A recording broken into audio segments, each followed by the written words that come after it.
Welcome to Epic Motorcycle Channel. I'm Dave. Thanks for watching. Coming up on the winter season here in Indiana, which means a lot of time for projects, of which I have several on this beauty. Take a look at my wheels here. They look awful. Trying to clean them, can't keep them clean. Want to learn how to do that better. Same with the pipe. Pipe looks awful. Want to clean and polish that guy up this winter. Want to learn how to do better chain maintenance. I have a kit.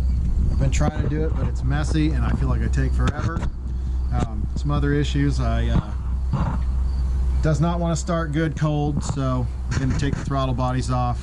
Going to send off the injectors, check out the fuel pump, things like that. We're going to film all that. We're going to get some advice from viewers out there and see if we can't learn something.